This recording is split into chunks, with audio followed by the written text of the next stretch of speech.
You guys hear me pretty good on here? Yep. Yeah, Yeah. we got up. Excellent. Well, what's up, everyone? Welcome back to the Beers of War Gaming channel. I am your gracious host, Beer Ninja, and today we've got a group on the channel today that was absolutely ripping up the scene back in the 90s with some of the heaviest riffs, nastiest breakdowns, and the purest energy in metal at that time. So please welcome some of the band members, James, Michael, and Matt from the band M.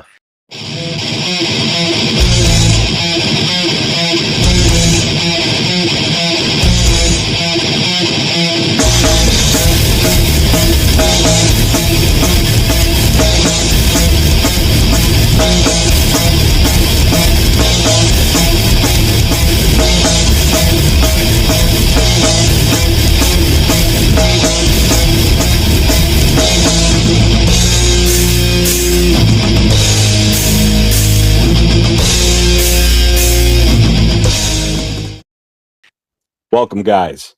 Hello. Great to be here. Yeah. That's so awesome, man. Thank you so much for crashing the show today. It's truly a privilege to do this interview with you guys. So thank you. No, thank you. Definitely. All right. Well, so let's get started here. I mean, I've been really aching to do this. I want to talk about your guys' like origin story, So, what sparked and ignited the band. So set me a foundation here. Like, Michael, let's start with you. What was the scene like back in those days, whether you were performing or making music? Yeah. So we'll each probably have a slightly different perspective and probably skip around just a little bit on kind of how we all started. James and I went to high school together. I guess we went to middle school together too. Katori was also in school with us too as well. Matt, I think you were a grade younger than us, I believe. Yeah, I was younger than y'all. I was at Forest Park when y'all were still in middle school and y'all were in high school. Yeah, I was 2 years younger. Yeah, a year behind each other, but probably it was around, I don't know, I probably started playing guitar around 15, 16-ish. And James and I think we knew each other in high school, but I don't think that we probably hung out a whole lot until really we started like getting together and playing.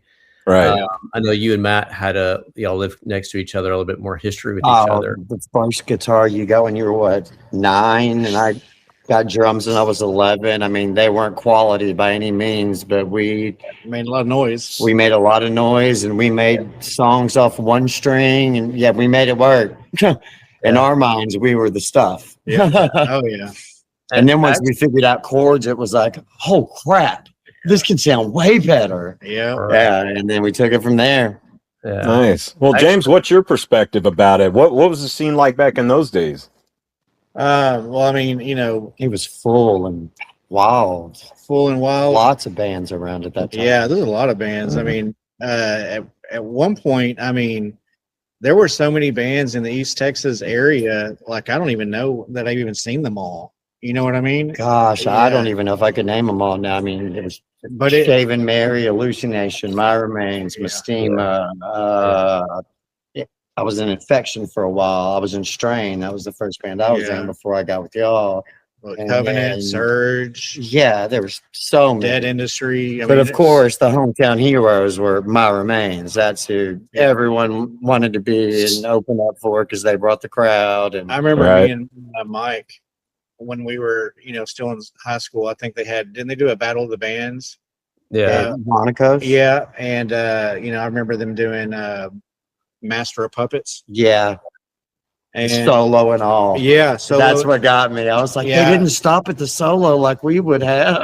Well, yeah. And I was like, oh, wow. And I remember telling Mike, it was hard. I was like, man, I want to make music. I want that. And have a crowd in front of us and all that type of thing. So there was a lot of energy, definitely in that time period. And, for me personally, it was, the ultimate way of expression because, I was pretty recluse and pretty kind of quiet in high school. Oh, we were shy. Yeah. In school. Yeah. Big time. Yeah. And then, whenever you whenever we, kind of got together and started playing, you just didn't care about any of that stuff. All of a sudden, we were pretty cool. Yeah, you didn't care. You didn't care anymore. I didn't care if they liked me or not. Yeah. The only thing I cared about was, do they like the music? Do we have enough gas money to get to the next show? Yeah, for real. For real. And actually, just to backpedal a little bit, talking about the origin as far as like us, I actually backpedal one more step. So I guess the big thing is to address for people who don't, remember or know us, why we use Indus the M. Our original name was Mestima. We used that, forever. There were other bands named Mestima, come to find out.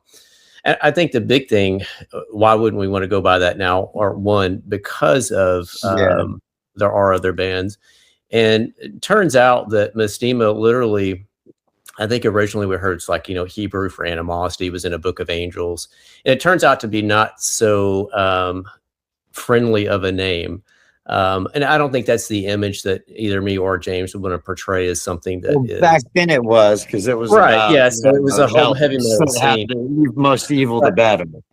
But so anyway, just going by M, it helps for, I guess, legal reasons. So before, it was more like a product of its time. Right. Really. Yeah. Just to get people's goat. Hey, haha, look, it pissed you off. Like right. Bad religions hurt, stuff like that. I actually have to give credit a little bit to a mutual friend of ours at the time. His name was Jeff Cavan, who oddly enough passed away after a heart transplant years ago. But actually, I remember James or Jeff coming to me. He's like, hey, you should really get together with James. And as I mentioned, I don't think we hung out just a ton before that. Right. But it was actually Jeff that actually got me and James together. It's sort of a pivotal moment that I remember. You hear about bands that, they just have a chemistry, and I always felt that we were a 2 + 2 = 5 type of situation, because neither James nor I had no musical training growing up, nothing. But sort of a pivotal moment, I thought that was sort of a telling, sign that, hey, this might work, was one of the first times that James actually came over. I think Jeff was there. James brought his guitar over, and you might remember this, James. We were sitting outside, I think maybe on the back of my truck, and James started playing a song. I think it was actually Love Song, a portion of this song. Like Tesla? No. No, it is a different song that James wrote. And so anyway, I had my guitar out, and again, with no sort of musical aptitude whatsoever, just started harmonizing with it as far as on my guitar. Like, we kind of come up with the different pieces. And it just, it clicked. You hear these things just clicking, and then I would write something and James would compliment it. And it was really from that moment on. And then Katori, he came over one day and we just started writing things, and he started playing. Most of us started like making up our own songs. And then actually, Matt, you may or may not remember this too, but Matt initially helped us playing a few shows, like a few of those parties, like at Alamos. Yeah, I remember. Yeah, for sure. Yeah. And Matt actually was there for the sort of the original first few songs that we wrote. We also tried to play some Metallica songs too, as well. But honestly, we probably weren't good enough to play all those things. I think we probably butchered it. Matt, I think, was a natural. Matt, I can't remember. I really think that Matt, you had like musical training growing up, or you just like? Yeah, I had piano lessons. I was took band in middle school, high school. Yeah.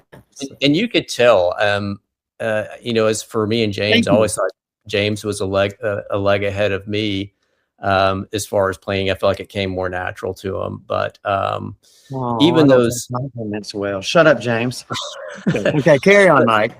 But I guess the point I'm trying to get across to that is that is more creativity through limitations, in the sense that, we didn't have that training as far as, other people have been playing since they were, 5 years old. No, I remember the first time when we finally decided I'd had enough of Kurt Restrain, and I just, decided, I'll play with you guys. And the first time we practiced, gosh, I can't remember the name of the song, but I looked over at you and James, and you were like looking at each other, smiling, and I was like, oh, okay, this is going to work out good. That was actually going to be a follow-up question I had. Like, what was it at that point when you guys realized, yes, we need to make music together? It's always the smallest, sometimes insignificant little thing. In Mhm. this case, it was nothing. It was because I was doing some cymbal hits, you know, Right. Big Lou. But it added an accent to the song that the previous drummer just didn't do. So, Yeah. you know, just minor. I think it came pretty quick as far as knowing that Yeah. we were going to play. I mean, we did a couple little parties. You know, I remember we did like Alan Bogus on top of. I his remember the roof. cops coming to shut us down 3 times in a row. They said Yeah. on the 3rd time, they said, if I hear so much as a tambourine, you're going to Yeah, jail. yeah, I remember. But I mean, it didn't. I mean, I think you know it didn't take too long. I mean, No, we had James it figured out pretty quick. yeah, it was like okay, we can actually, Especially when the crowds grew. Remember Whiskey River? Yep. And you couldn't see the back of the room, and we were like, "Oh crap!" yeah, yep. I did. So let me, Remember how we used to look at the inside of the master Yeah. of Puppets cassette and see that crowd, and that was Yep. our dream. Yep. We wanted to be on that stage to see that massive crowd. That was the goal. I Yeah. remember. So think back to your very first rehearsal. What was the first song or jam session where everything just clicked? It's kind of tough, and I'll go back to the original meeting of just me and James playing literally for the guitar. I mean, that was, to me, that was the clincher. There was no other, I think, moment where I said, okay, this couldn't work. Mhm. I think we both were, me and James were both on the same page. We didn't want to really play other people's stuff. We wanted to play our own stuff. Now, part of that was, you know, were we good enough to play that? Obviously, you know, again, I think we butchered probably some of the Metallica songs that we played, but I that wouldn't go as far as butchered. I think you're being Well, way too hard on us here, Mike. that was the part of the process, though, as far as the creative process is that, okay, so we Yeah. couldn't play it. So we had our own version of it. And I think Yeah. that's why we were successful so quick. Your typical bard crowd didn't notice it. I guarantee it. Yeah. So I kind of like to want to circle back to the band name, like kind of like the story behind it. You kind of gave that out a little bit there. So was there like a runner-up name that you incredibly glad you guys didn't go with God, or anything? I didn't know of a runner-up name. They might have had one. Mike knows one that's so horrible. It's Yeah. so horrible. Was it So- the Ass Pirates? No. Oh, that was my band. I'm sorry. Okay, yeah, ours was horrible too. Our, It was a our- different time. Sorry. our sort of get to go as far as before we were Mestima was, I don't know where we came up with this, was War Shadow. It was supposed to be like, oh, really heavy, and it was so cheesy looking back. Yeah. That sounds familiar. It was War so- Shadow. Yeah. So awful. War Shadow. Three young Yeah. man on a novel on a so- horse. Yeah. Kinda- War Shadow. Kind of sounds like a D&D character or something. Right? Yeah. War Shadow causes a lot of damage. It's freaking. Right. I don't want to mess around with him. It's freaking horrible. Yeah. Well, thank you for that I've heard little worse tidbit band there. names. Come on, guys. We could have been Saxon. What is that? Let's War Shadow up. Let's go. Let's go, guys. Shadow, activate. You know, Michael, you were bringing up something about like inspiration, the creative process, and I kind of want to dive into that with you guys. So let me ask you some. James, we'll start with you. Is there like a specific album or artist or any kind of live concert you experienced that made you say, this is who I want. This is what I want to do. You know, this is who I want to be. This is who I want to do. I mean, I wouldn't say like a particular artist, but I mean, you know, I do know that I've seen an arena style show with Metallica, and I thought that was just extremely crazy. But then during those days, I really preferred the smaller, crazier crowds that you would see like with Pantera and things like Right. that. Oh, yeah. And as much as I appreciate the arena, I feel like it's just so much more personal and closer, you know, just like in a club type setting, you know, with that type of You can see the looks on their faces. yeah. So And you can see them sing the song. yeah. So for me personally, it was that. It was just seeing the My people. posture's so bad. I don't know. I didn't. It was just seeing the- scoliosis over here. I do Lisa too. over Do you here. Really? No, I'm kidding. I do. Oh, But I'm it- sorry. You're fine. It's just bad. I've offended everybody in a 4-block. Sorry, Tim, radius. squirrel. Oh, So, Matt, I'm what was sorry. your moment? Oh, I broke in a house down the street on accident. Wrong house. Yeah. No time the pastor's son. Yeah, it was the pastor's son's house. Yeah. I was like, I think this close to going to jail, but it's cool. He pulled up over here. He's never been here before. So And that's where Google Maps sent me. So that's where I hopped out. I told him, I It said, really is. he called me. So I said, just come in. So I'm waiting like 4 or 5 minutes. I went in Yeah, he went into the neighbor's and house. saw the wrong wedding photos and then went right back out. So yeah, that just happened. Yeah. It's been an interesting day. So Matt, let me ask you the very same question. Was there a specific album or artist or live concert that you experienced that just made you say, this is what I want to do? Yeah, there was. At Showbiz Pizza, I won a 45 of the Beach Boys. Wouldn't it be nice? And I was Okay. probably 5 or 6. And I took And this you were thing probably home, scared out of your mind too, being in that place and at such a I young heard these age. sounds coming from this record, and it just, I don't know why, it just blew my mind. And like everybody that came over, I would bring them back there. Have you heard this? Have you heard this? And it was just, that was like my real first experience with music. And then Well, I you wanna- saw Yeah. Paul. What do you wanna bet that- What What do you want to bet that album's probably worth a lot of money by now from Showcase Pizza? But I noticed I watched the drummer most of the time, so I kind of Oh. knew, like, hey, I kind of want to do that. Hall and Oates. Yeah, I heard that one. Oh, Yeah, man. Till Tuesday opened. Amy Mann. But the real first concert was Motley Crue in Warren, 1989, Hearst Memorial Oh. I Coliseum. remember when we went to that. I Yeah. bet that was awesome. Sorry. Well, it wasn't your fault. My mom wouldn't let me go. I remember you asked me if I wanted to go. I know. but my mom wouldn't. I don't know how I talked my mom. I was 10. I had no business being there. But I Yeah, loved what about- it. Yeah, he comes back the next day talking Yeah. about there were boobs everywhere because it's Motley Crue, right? So you know, it was all like There was probably a lot more there. I was just too young to know anything about it. Well, Michael, what about you? What about your experience? What was that moment? Yeah. Well, I'm embarrassed to say, Yeah. just kind of backtrack a little bit. My first concert No was way. Milli Vanilli. So, What's what? Wait, what? what? Was what? my first concert was Milli Vanilli, so I can't say much to that. But, but Nothing as wrong far with as that. to answer your question specifically, I think probably, again, I started playing guitar around 15 or 16. A friend of mine, he was big into Kiss, and seeing Ace Frehley, that was a big sort of like inspiration. But really for me, I didn't get really motivated by a lot of guitarists at the time, a lot of bands at the time. I think what motivated me, or what inspired me the most, was that I could, and James said something similar to this earlier, I could actually express something through me from the guitar. Mhm. I think now I have more inspiration from other guitarists because I appreciate it more.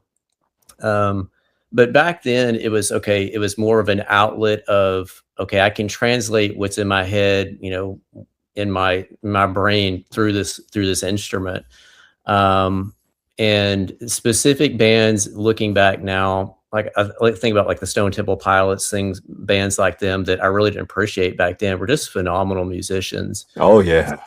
And I've had this conversation with James before. Yeah, that in high school, you wouldn't have caught me dead listening to Steely Dan, but now I'm like, they were But amazing musicians. there's, But I think getting inspired by certain musicians at a young age, because you can end up sounding like them. And I think a lot of the mistakes that are not a mistake, but a problem I see with a lot of guitarists that start out or they want to start bands, especially back then, is sounding like the band that you're trying to emulate. And if you're really good, you end up sounding like those people. And I think for the most part, some people can't forget their heroes while also trying to honor them at the same time.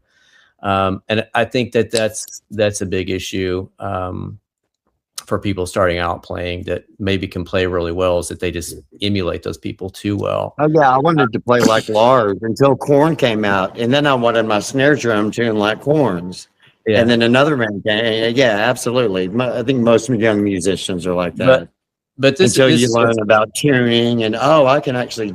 These drums are meant to be tuned and not just like tightened up so I can slap them. Like Those my are good things- buddy Alan's in a band. Shout out to Death Row Bodine, by the way. They're playing, I think with King's X coming up. But anyway, yeah, he's real big on good at tuning his drums with no muffles or anything, and they sound amazing. So And those are things that we didn't appreciate back then. yeah, and back then I was young. I didn't have time for that. There were as far girls as- that wanted to talk to me out front. Yeah. As far as like other like inspiring things, and this is going to sound a little stupid, but as I mentioned, I think James was probably, when we started out, a better guitarist than I was at the time. And so I know it sounds a little cheesy saying it, but I think James inspired me a little bit back then because, he was, I think, doing things that I didn't know how to do yet. I remember you were doing these pinch harmonics. It's like, how the heck are you doing that?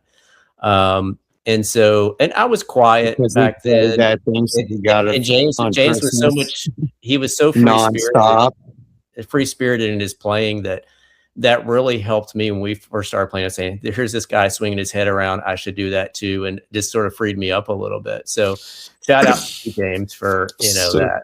So that's really cool because, a lot of bands can say they've either looked at books or movies or places or even shared experiences, that it's, even sparked. So you guys kind of like got the experiences feeding off of each other at this point. So I'm safe Well, to nowadays assume you that. can go online and watch a concert and know, okay, at this part is when I jump, and this part is when I clap 3 times, and this part is when we do the crab. And we didn't have that. You just did what you felt. So, now Matt, you kids bring go up- to shows with it all choreographed.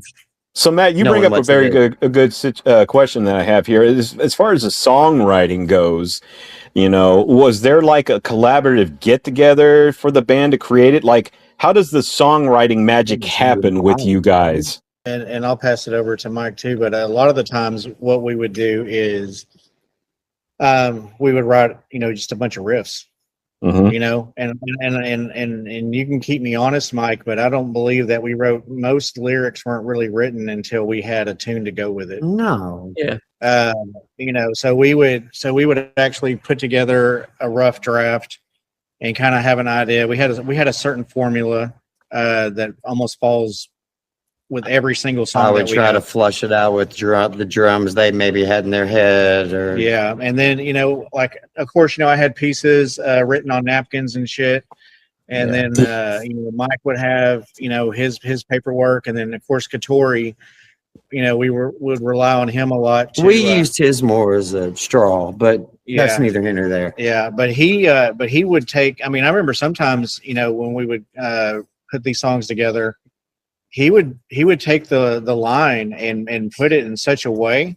What was that sound? That was me laughing at you Oh. saying line. Line. But he would,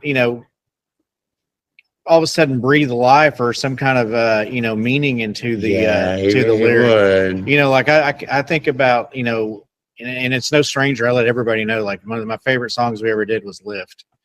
And Todd did a lot of the Because we were trying to make that change because Yeah. the sound was changing. Yeah. And we were like, okay, let's not do death metal. Let's Todd- do a Cornish song. Todd was heavily influenced by and also that song was a lot of his work. But I remember, like when Katori does the, can you receive the light and can you receive the pain? Corn. I mean, just the way he the way he translated that from being just on a piece of Darkness. paper and how he put it into that composition. Yeah. It just, it has a punch. I've So- always said that was like my favorite song that we ever did. So Not really? that coming up, you mentioned one of you guys mentioned about like starting to change the tune a little bit to sound like somebody else and everything. I will say this: I did get a chance to listen to most of the music on the album. I got the vinyl version, which I'll put a link in the description and everything, so so all the fans there and everybody else who's interested can check it out. One of the songs that I kind of got an idea from sounding like very similar to, and you can correct me if I'm wrong on this one. One of the songs I liked was Under Oath. And I started getting that was one of my favorites. Yeah. I started getting kind of a White Zombie vibe from that one a little bit there. So I was Hey, like, I'll take that. I did. I thought it was kind of really cool and everything. I was like, I could kind of like, there's some of the elements that's in that song and everything. So I imagine the album itself is just a culmination, of different avenues you guys We explored when listened to creating so this much music. different Stuff. think that- Like, I mean, heavy stuff. I was Yeah. into more because I was younger. I got into grunge quicker, but also like Letters to Cleo and REM and other weird alternative bands. And so, yeah, Yeah, and kind I of think would it's, help bring different flavors. you mentioned Under Oath, and as far as like White Zombie, I don't think that's They were something any of us good. would have ever thought of, but that's interesting. And I think it comes from all of us sort of have an eclectic background. As Yeah, far as we what- have an eclectic taste. Yeah, because for here's the sure. thing with the genre of music that we played, that probably 1% of the music I actually like from the genre, just because it can sound redundant, it can sound repetitive, and I think the difference now between bands that are like that, they're much better musicians. But when we Oh, went yeah. into to write things, They back have to the tools we didn't have.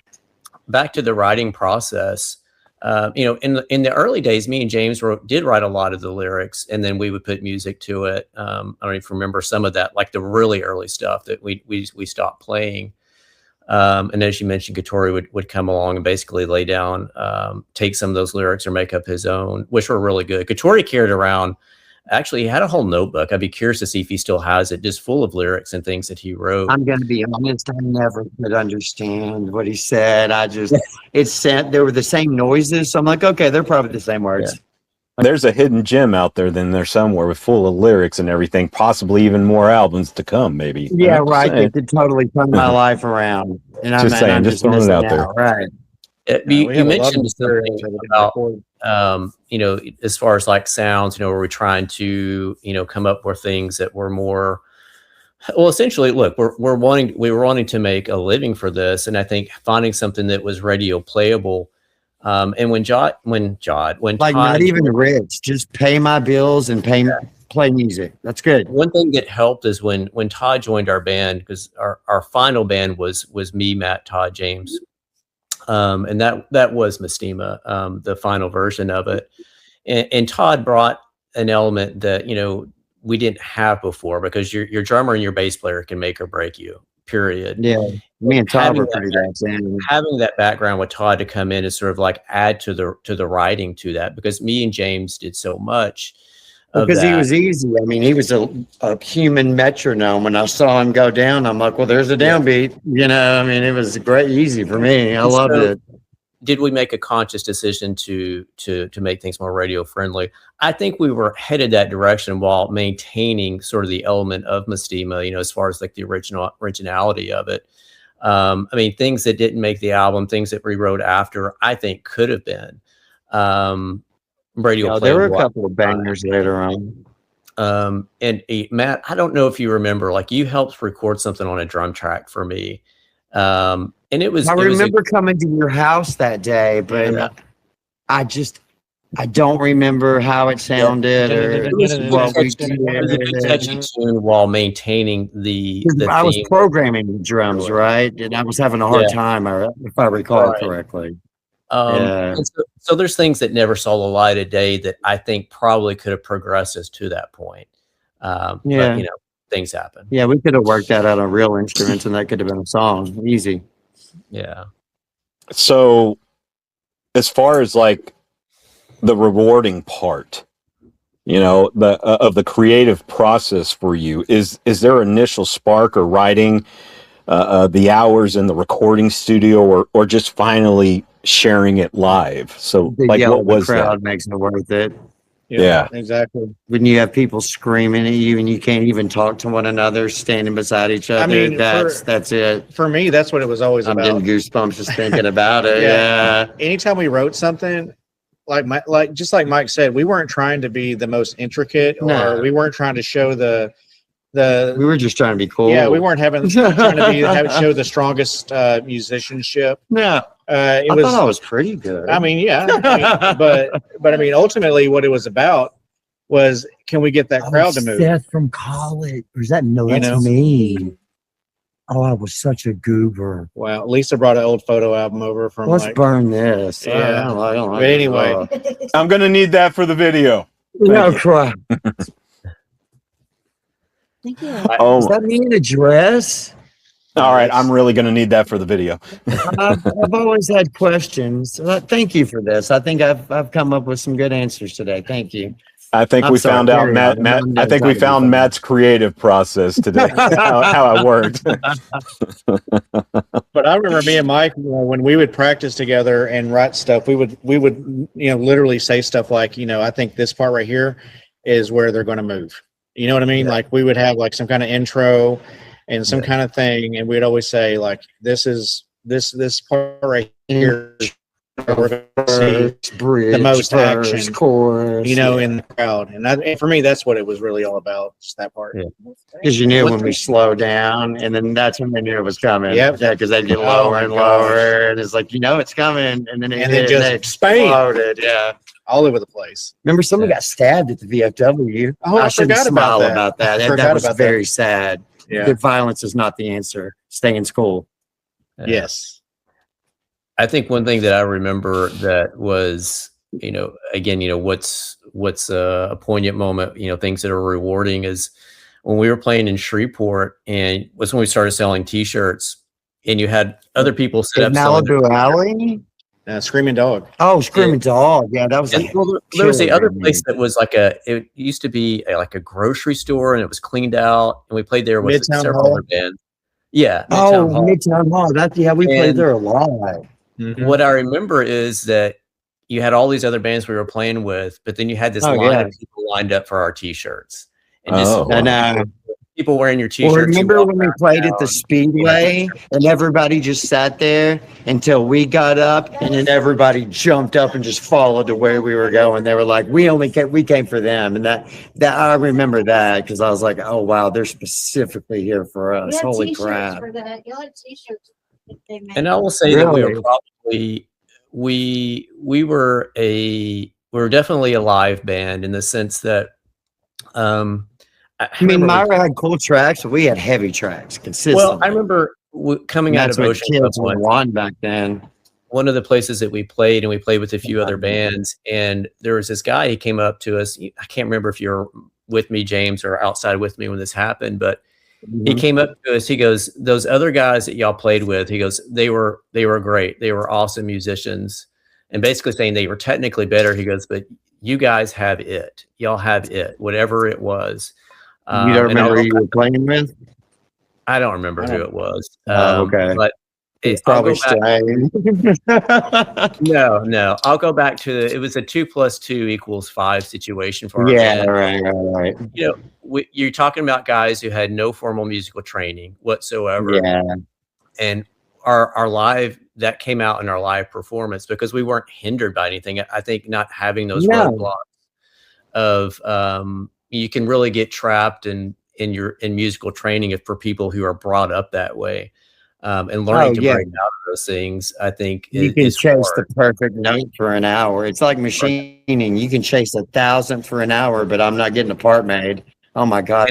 That just I made think if another somebody work would have analogy. taken I'm so us back sorry. then- Yeah, I think if somebody would have taken us back then and forced us to learn something specific or structured musically, it would have ruined us because we would have been trying to play inside some pentatonic box or something, and we just didn't Well, do remember, that. because but then he called all his friends. Remember, he was like, "You gotta get down here. Trust me, this band is down. You've got to get down here." Yep, I remember.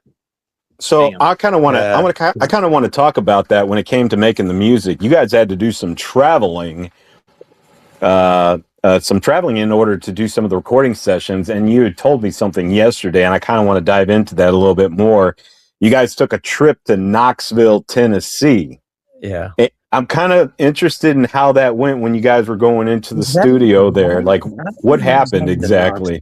So let's back the story up just a little bit there. This was pre Matt when he got in the band, actually Yeah. pre Todd. Okay. We were still Mestima, but we were still kind of working out our final lineup. But to answer your question, how did we end up there?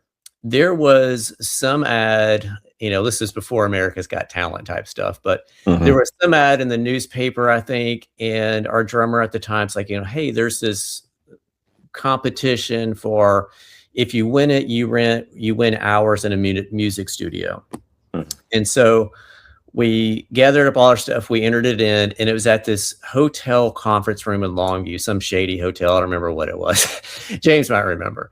And I bet every quality drummer was there too, huh? That made him look like shit. So we show up, and we're the only people that have an actual band. These other people are singing a karaoke machine. It was With Jim drumming. The oddest scene in the world. So you have these middle-aged older people there that are supporting their, loved ones, what have you. Right, relative, and whatever. So they all go up and play, and we're the last ones to go up there, and we're doing this original song. We are loud as all get out. You can tell they're noise, and we're jumping around like crazy. And how they judged the contest, I think, was by because we did that no matter what. If it was a practice or we were practicing in a nursing home, it was 100%, no matter what. Yep. Yeah. Anyway, carry on. No, so anyway, come to the end of it, we played, and people were, holding their ears, whatever it was. I don't recall. Yeah. So they judged the contest by applause, and so technically we didn't win, but the guy, when we were go up to him who was hosting it, we're like, hey, thanks for having us out. He goes, you know what, guys? He goes, I like you guys. Here's the certificate. He goes, I'm going to go ahead and give you this, award for, and basically what it was a certificate to go record at a studio in Knoxville. Caveat was it paid for the studio time, but it didn't necessarily pay for the engineering time. Save up a little bit of money. So we had this certificate to take up there for the studio time. Right. And look, it was a hassle getting up there. And no need to go behind a lot of the backstory of who showed up late, who barely showed up. You can read between the lines later. I remember back then, yeah. The studio actually itself was probably the best studio we could have ever recorded at. Too bad we didn't have our stuff together. Because what they did was what we had was great. But the interesting part, or not the interesting part, sort of the bad part was that the sad part. They initially told us or afterwards is like, had we known you were a heavy group, we wouldn't have let you in. And looking back, I can kind of see why they rushed us through the process, because we were there for a day and a half, basically. They had us, instead of miking our amps with our actual guitar sound, was running through our digital pedal boards. And digital music and digital pedal boards at the time was not like digital now, like guitar. And it sounded artificial when we played through it because, oh no, you guys played through it. So what you hear on the actual recording from Knoxville is a terrible guitar rendition of what our guitar should have sounded like. But I don't know that I've ever heard those tracks, honestly. My point is saying that it was probably the best studio we recorded at, was because what they did with it, you can listen back to it, and there's elements of it that it's a very thick sound, even though it's a very digitized sound guitar wise. The drums, the bass, and the mixing of it was actually incredible. There's a thickness to it that's not there with the other recording we did in Austin. And I can get into our pretty trebly, guitar sounds in general. Once again. But generally the studio time that we had was very rushed. We weren't able to really go in and do what we wanted to do. I remember spending a lot of time running around with Katori going, look, we need some beer. It's hot. It's fine. We'll take it. Yeah, I remember. But it was like I was saying, Knoxville just wasn't ready for you guys or anything like that. So no, it wasn't, and we weren't ready for Knoxville. Had we been prepared another year down the road, it would have been, especially if we would have had a few days in there to record songs that weren't on the same album we did, what were recorded in Austin. It would have made such a difference. I know down a little bit for me personally that I don't think me and James were ever satisfied with our actual guitar sound. We loved our PV amps initially. We used some Marshall amps, and listening back to some of the isolated tracks where you can, isolate the drums, the bass. I was never happy with my drum sound. I never learned how to tune drums properly, so I always just tried to get it close enough to where it sounded similar to something else. I was always ashamed of that. But Well- Alan, my buddy that plays in Death Row Bodine, he showed me how to do it. Like he can tune up a bass drum with no muffle in there and all, and it sounds perfect. It's amazing.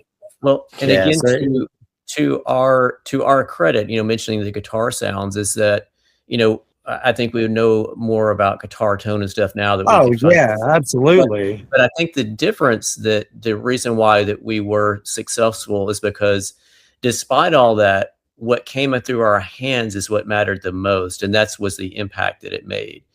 So despite our sound, despite the amp, what came through our brains to our hands was the most important. And I A think lot of any- bands were successful like that. Like Hendrix didn't have, top-notch equipment, but when they heard him play, they were like, "Yeah, this guy's a genius. We'll take him." Yeah. So yeah. So just to make sure I got the lineup right, like right now, who with you guys I'm speaking to, James, you were the guitarist. I'm assuming guitarist number 2. Mike, you were the guitarist number 1, and then of course Matt, you were the drummer, and Katori was the lead singer. Correct? Yeah. That's And I'm sorry. correct. I probably should have brought that up earlier in the interview, but I was just making okay. sure that I got my ducks in a row there. Anybody that knows me knows I was the drummer. And Todd was I the had little bassist. fangirls when I worked at the mall that stalked me. It was creepy. Hmm. They worked at the lemonade place, and yeah, it was weird. Well, that So- dated it, didn't it? So Damn. let me ask you guys a question here, James. I want to ask you this question. You got to, knowing you over the years, you got a pretty vivid imagination. If your band's music was a soundtrack to like a movie, what kind of movie would it be in? And Ooh, good question. who would play the main character? I mean, I'm gonna start with you, James. Oh Yeah. man. You want me to circle back? I'm gonna say Halloween Part 2. And I'm gonna say that the main character, and that would be Mike. Yeah, that's final answer. Mike Myers. no, or Mike, Yes, the yes. guitarist. What about you, Mike? Sorry, Mike, you're gonna die. Yeah, I- good run there, buddy. I've thought about this question, and I was trying to think of an actual movie, so I'm going to give you a hypothetical movie. I would say maybe sort of a steampunk Mary Poppins, like something crazy. Steampunk with Hey, it. Very original. Nice. That probably would have made a really good music video. Yeah, right. that would. And that's my point. Some sort of like odd version of that, as far as the specific Damn. actor. I Like mean, a Time Bandits feel. That came on there. Man, Remember Time Bandits? that was I love old. Time Yeah, Bandits. it was. That's Yeah. cool. I mean, you could have like a James Earl Jones. Who knows? Something crazy and outlandish. Yeah. But that was sort of my version of the answer to that question. But no specific movie, but something that would be an offshoot of that. That's a good one. I like That is it. a good one. That is a good one. Oh my God.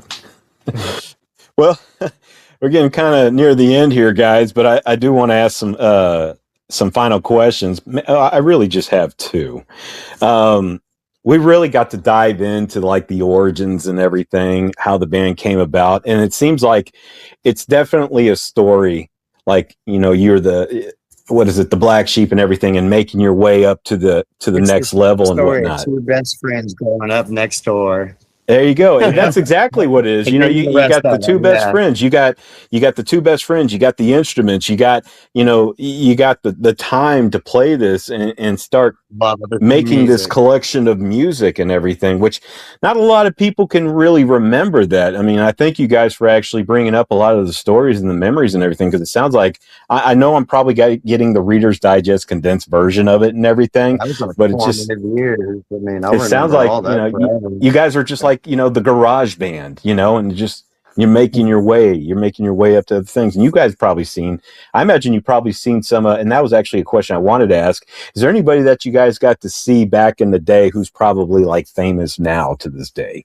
Well, we actually Yes, I saw System of a Down open up for Incubus, and I didn't know who they were, and they stood right Uh-huh. next to me, and I was like, "Hey, y'all were pretty good," but in my mind, I'm like, "Dude, they were weird. They're never gonna make it." Shows Yeah. what I know. I can't remember the name of the band, but they played in Longview. They actually opened for us when we played a show in Dallas, and they actually got signed. What was the name of that band, James? Drowning Pool. Drowning, was it Drowning Pool? and Yes. Really? we were a better band than what they were. And Oh yeah, but they had that. They lucked out on that one hit. yeah, If they didn't but have that stupid hit, they wouldn't. They would have been nothing. Now it's I'm going to all get the beat for Drowning Pool music. online. Great. I just want one stupid hit. music- I know. I just need a stupid. I want I a just- mailbox I check. just want one hit. the music Okay, business the guy from Drowning Pool, is look at me. it's all about, it's a lot of luck. It is about who you know. Oh yeah, being at the right place at the right time, Right. And so that and kind then of brings this much talent.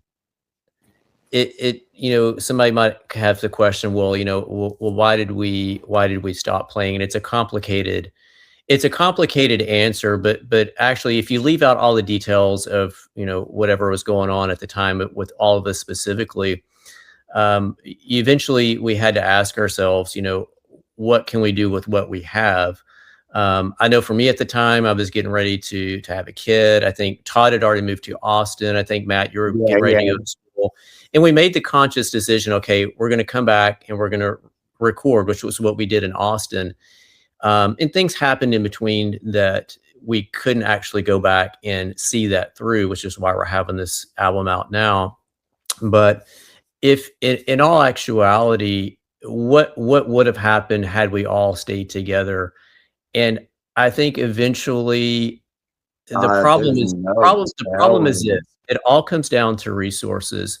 And I'll use this analogy in the sense that we did everything with what we could at the time. There was no social media. Even if you take all that stuff out and it was a perfect scenario, if you take the fact that, I'll use this analogy. Let's just say you're out camping. Okay, this is a ridiculous analogy, and you're isolated in one spot. Let's just say in an island, and you use up all those resources, and there's nobody else there to grab you. Then what are you going to do? And essentially, we're this East Texas band that, unless somebody from a major record label sees you, takes you, eventually it would have burned out. So I think at the time we were at the limit of what our resources would take us to. Yeah, And I know. I was getting burnout, and I just graduated college, like right before, or I was about to graduate college, right when we were finishing that album, and I had a lot of things on my mind, and music wasn't a priority. And then Katori went away for a long time, and then it was like, well, F it then, Yeah, and that is true. Like, we all had our own things going. And I guess what I'm trying to say is that, would it eventually stopped? Probably at some point. I think we all had to grow somewhat, whether it was musically, but we needed to have had somebody else to come in and say, hey, here's this band, kind of like Drowning Pool, and take us to that next level. I think so. Would it be the same if we all got together again? I think it would. I couldn't physically play that fast. I'm too old. I think it would be different. Oh my God! So you kind of, that was like one of my questions I really wanted to ask at the end of the interview. Has there been any talks about like a possible reunion or a new album or anything like that? I and do my best, but I'm in my prime, so I'm good. There you go. There you go. Gonna sit this close to me and lie. I'm in my prime. God Almighty. Okay. So we're gonna leave it like the band's name M right now. We're gonna leave it at the band's name M for a mystery. We're gonna put a little tack in there for right now and everything. But James, I would like to ask you a question in regards to it. James, you came up with the idea of wanting to create this album and everything, and which, like I said, we'll be putting a link in there in the description and everything. Can I ask you about the creative process of how you chose the tracks and how they went in order and everything? Yeah. So, I mean, first of all, before I started, I had reached out to everybody to say, hey, are you, cool with this? And I got everyone's blessing. I hate to pre-tweet, but I do have my son kind of working on remastering a couple of them right now. So hopefully that'll that'll be something cool down the road. But Sometimes songs just have a flow, like Yeah. That's where a that's you right here. know Well, I which got one you need to go after. I got an exclusive verbal confirmation from James, the guitarist, right here, that we could possibly have a new album coming out. Remix is just the same. I'm just saying. hey, we have Did lots that of. happen when I dropped the bottle or I- something? I missed that. I guess. Okay. Yes. I'm sorry. I mean, I'm there's, sorry. there's- I didn't mean we to interrupt. have- Studio. I could maybe do some. We electronic- actually have a lot of material to record that we didn't record that we could. So, Okay. But so anyway, how was the long process? story short- How did you choose this? Yes, go. So basically, I went, I had a collection of some of the MP3s, and I kind of, started having some of that nostalgia, where you start listening to it. And so basically, I wanted to have an actual release of that Austin trip that we did. But there was also a couple of songs, from before that kind of, to me, felt like part of our history. Yeah, for sure. So I included a couple of those. So I mean, not all the recordings are from the same place, but that's pretty much it. And then when I went into the order of them, I mean, I just did nothing, no rocket science there. I mean, just basically what Yeah. anybody would do. I would just kind of like, Like you're making a mixtape. Start off with the banger, bring Yeah. it down a little bit, And then keep do the another one. energy up, Yeah. then do a slow jam, another bang. exactly. Yeah, so pretty I mean, much. so that's pretty much how that went. And then, like I said, I was telling you yesterday, I did make another one that just has just the Knoxville stuff on it. So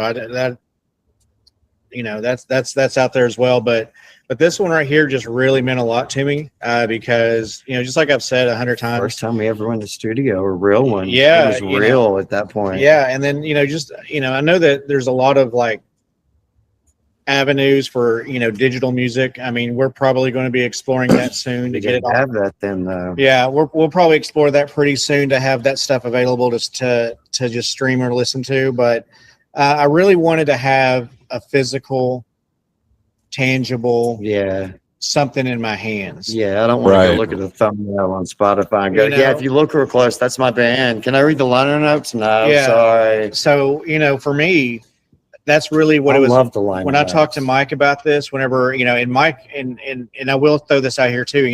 Mike was with me probably every step of the way as I was going through art, as I was going through compilation of making collage, and he even helped me out with he designed the inner sleeve. So so I need to throw that out there too. Mike did a lot of work as well. So on putting it together, but that's what it was for me, man. It was like, I got 3 kids. They get to hear the stories about, when we used to play, because we have hardly any media. I've got one video somewhere. Oh, you have this big VHS. Yeah, camera. I've just got one video of one show. Sounds like out of, shit. yeah, exactly. So out of all Until that you ever history, got the album on it. I had nothing to show. I have nothing to give and nothing to leave a legacy, so to speak. And I mean, I'm not being stupid here. I mean, I know we're not some like, No, we're not the legend. Rolling Stones. Yeah, clearly, definitely, we're not delusional. yeah, nothing like that. But I mean, but we when still did so. We your made children, art. your children, I mean, for me, they really loved it. They really thought it was, cool to have that. So they've got, their copies, and then, there was all the people all through the years that would always say, I wish y'all would have put something out. Think about how many people we met just being in that band. Yeah, exactly. So- Thousands. And So here's that's the thing. it. Tim. Here's the thing, Tim, for us, and I know me and James have talked to each other a little bit more, over the years, and I haven't seen Matt. I haven't seen Matt in 26 years, but the thing No, for it's us, been a while. the thing that I always just said, kind of reclused. the thing that always for me and James, when we've talked about this over the years, was it ended and we weren't able to do anything with it. And so there's always been that element of just, regret, that we didn't get to show everybody what we did. And I would say there probably hasn't been a day that's gone by that I have not thought about the band. I haven't thought about, the Really? music and writing music. I'll equate it to is that you had this relationship with somebody that was just the best relationship in the world, and it ended, and it just left an impact with you. Oh, shit, now I feel bad. and it's never left. Liberal white guilt. And never being able to sort of see that process through. It's just like a book that was starting to get, somebody was writing and didn't get finished. And there's always that little bit of tease of, okay, we experienced maybe a 1,000th of what somebody would experience, let's say Metallica. And that little bit of adrenaline that you would have when you made music, when you got up there and played, it just sticks with you. It's like a drug. And that has stayed with me. I think it stayed with James. It's probably stayed with Matt too as well. Having the physical, that was the best drug, honestly. Having the physical roar popping of the out, crowd, playing a show. Yeah, it was better than anything. Yeah. But So it really was. Is probably a little bit bittersweet in the sense that, okay, we have it, and it represents largely an uncapitalized piece of material that we weren't actually able to do what we wanted to with, because in reality we had a day and a half, 2 days in a studio, day of recording of like a limited song, and then mixed it the next day. Yeah, it was chaos. I remember that trip. Okay, so let me ask you this. So we have physical content out right now. Now, I don't know if you guys have watched the Beers of War channel or anything, but we do a certain podcast segment called the Loading Screen Lounge. And if you know anything about me, I am a physical collector gamer, right? I like the idea that I can actually have something tangible and it's mine. It can't be taken away from me, right? Kind of like when James came up with the told me about the album coming out on vinyl, I was like, I want to get on board with that right now. I want to get it. As soon as I got the link, I did day one purchase and everything. It's like, I have this media, this content physically in my collection now. And like I said in a previous video that I did an interview with James, I'm very particular about my music, my vinyls, I should say. So I collect Star Wars Funko Pops. I dust them every day. But projectors. It's a proud piece. It's a proud piece of my collection and everything. And I like the idea. So for putting this album out physically, not just on vinyl, but on CD and everything, this is something that people can actually grasp, have, and listen to, and have it for the rest of their lives and everything, and share it, just like how James shared it with his family, his kids and everything. So I think that's really cool that you guys decided to push out this album physically. And I'm pretty sure maybe decided to do it. It was just out of the blue, and I was like, what? Why are you doing this all of a sudden? What's going on? And I'm not knocking digital. I'm not knocking digital or anything like that. I mean, it's definitely, obviously, it's making it big. Digital is making its big wave, and eventually you guys may have that on there. You can put it on other platforms and whatnot. And to me, it sounds like the band M is not quite over yet with pushing out some more content. I'm going to be very hopeful about that. Whether it be a remix, a new album, or whatever the case may be, you guys actually have it. We get King Von, Lil Durk on a remix, 2 Chainz. I think all kinds of remixes. I think some new material would not be as hard for us to push out as we might think. I mean, we have a lot of stuff. It's not going to be as heavy. The guitars might, but I mean, there's still stuff that we haven't even recorded that we still have riffs for that we can still use. We've been talking. We've been talking about the album, but please forgive me for not bringing it up earlier. Right now, guys, the band M has their album out. It's labeled Souls Unlimited. Am I correct in saying that, James? Yeah. Souls Unlimited is out right now on vinyl, and you guys can actually click on the link there. You can get it on vinyl, you can get it on CD and everything. It's definitely going to make a wonderful piece. The artwork on it is amazing. I really enjoyed it. I thought it was very colorful and everything. And to be honest with you, not a whole lot of people actually went out and did a lot of stuff like that, especially when you put your own taste to it, your own tabs. Like when I opened it up, I saw the alien and everything, and you kind of gave me a little backstory on how that came about and everything. And I like the idea that it's just those personal effects that you guys put into the album and everything, making it your own. And that's what it's really about and everything. So I got a question for you guys, and I kind of want to go in order here. James, tell me and tell the viewers, what is your favorite song, either you wrote or from the album? Oh, I mean, yeah, I mentioned it earlier. Lift. I always liked Lift. It was heavy, had a punch, and it was something that you could move to. A little more mainstream sounding, but still kept those elements that we kept us original at at the time. So that was my favorite one. Matt, what about you? Yeah, my favorite song was Torment and Hatred. It was one of the harder, faster ones to play, but it was evil and I loved it. Gotcha. Michael, what about Yeah. you? What was your favorite off the album? Off the album, I'd probably say I Shall Not Bow, but I think initially you said, what's our favorite one, probably overall. And one that's not on the album, and actually it's the biggest regret we don't have it anywhere, was a song called Mind Possessed. James will probably agree with me, but that song, when you talk about songs that were written spontaneously, that was one that me and actually it was our other drummer at the time, we had just finished playing a show at Teague Park. It was the next day. Oh, wow. And this song, when I say it came out literally in 2 takes, solo and everything, and I have no idea where it came from. It just came out of my brain, in my head, and it had this solo on it that I wish somehow could have been recorded. But that is my favorite song of all time. And then, I said it was written in 2 takes, but obviously James came in, everybody came in and added their parts to it, which was just, to me, it's the most significant because it was the most magical part of the process.